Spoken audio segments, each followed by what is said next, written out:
যত ছিলেন আমি গ্রামের কমই ছিলি, কালী শহর থেকেই পড়াশোনা করেছি তো। ও, এই সমস্যাটা কার আপনার? আমার তোমার নিজেরই? জি। এটা কতদিন এলো? এই প্রায় 2-3 বছরের বেশি হয়ে গেল। তোমার হয় কেমন বলো? মনে করেন যে রক্ত পড়ে, বুঝেছেন? ওয়াশরুমে গেলেই রক্ত পড়ে, আর ওয়াশরুম থেকে বের হয়ে আসার পর খুব জ্বালা যন্ত্রণা করে, দুঃখ দুঃখ চলে যায়, চলা আপনার। জ্বলা, আর মনে করেন কেমন একটা কষানো মতো হয়ে যাবে, বুঝেছেন? ও, এটা কষানো ধরে। তাই তো ভাত ভিতরে ভালো ইনফেকশন হয়েছে। যেদিনকে রক্ত আসছিল না তোমার, ওই সেদিন যে তোমার ইনফেকশন, রক্ত কি প্রত্যেক দিনই পড়ে না? 2-3 মাস পর বা তখন শরীরটা কড়ালে বাথরুম শক্ত হলে তখন বিলাট হয়? শরীর গলা হলেই পড়ে, মাঝে মাঝে যখন মনে করেন ঘুম টুম হয় না তখন একটু বেশি হয়, শরীরটা কড়া হলে এক কথা, শরীরটা কড়া হলে তখন বিলাটটা বেশি দেয়। বেশি দেখা যায়। এটা 3 বছর তা তুমি কিছু এর আগে কারণ দেখে ডাক্তার দেখে তারপর সে কি বলেছে যে এটা পাইস? না, এরকম ডাক্তার দেখানো হয়নি, তবে এরকম যেরকম মেডিসিন খাচ্ছে এরকম মেডিসিন খাইছি। মানে এখন বয়স কত বাবা? এই 27-26 তোমার কি ডায়াবেটিস মেডিস আছে? না। তা আমি তো শুধুমাত্র একটা রোগীর জন্য খালি 3 দিনকের ওষুধ।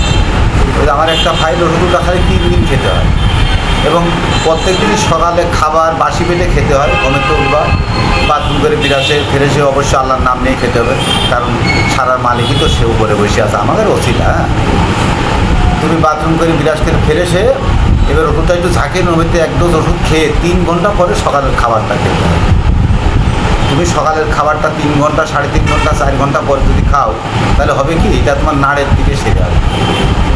বুঝেছো কথাটা? ভাব, যত তুমি একটু দেরি করে সকালের খাবারটা খাওয়া, ওষুধটা তত দ্রুত তোমার উপকার হবে। হ্যাঁ, আবার পরের দিন সকালে একই রকম, তুমি ঘুমের থেকে বাথরুম করে বিরাজ খেলে ফেরে এসে অবশ্যই 5টায় যদি তুমি ওষুধটা খাও, 5 আর 3 8টা, 8:30, 9টায় সকালের খাবারটা খেলে, আবার পরের দিনে একই সিস্টেম, বাথরুম করে বিরাজ করে এরকম সকালের খাবার 3 ঘন্টা পরে নিম্নত ভাতটা খেতেই হবে, নিম্নত 3 ঘন্টা হতেই হবে। এটা হলে লেট হলে সমস্যা নেই না, আর এটা হলে হবে কি, তোমার নাড়ের দিকে সেরে আসবে। আর তোমাদের রক্তটা এখন পড়ছে না বাবা, ওটা হয়তো 1 দিন পড়বে, ওষুধটা খাওয়া শেষ হয়ে যাবে, রক্ত পড়া বন্ধ হয়ে যাবে। আর যে জ্বালাটার কথা তুমি বলছো, যেদিন প্রথম দিনই খাবার সকালবেলা তুমি খেলে বেলা 2, 3, 4টের পরে আর তোমার এই জ্বালা যন্ত্রণা থাকবে না। প্রথমত আগে রক্ত পড়াটা বন্ধ হবে, এরপরে তোমার জ্বালাটা কমবে।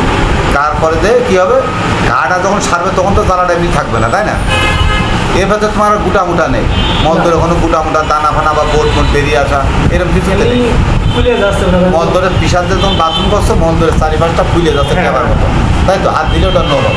হ্যাঁ, হাত দিলে নরম তুল করছে, টেবার মতন ফুলে উঠছে পিসার যখন দিচ্ছে। তার মানে তোমার মলদরে তো অসংখ্য শিরা আছে বাবা, এই শিরায় তোমার রস টেনেছে, ঘাটা রস টেনে মলদরটা তোমার ছোটো হয়ে গেছে।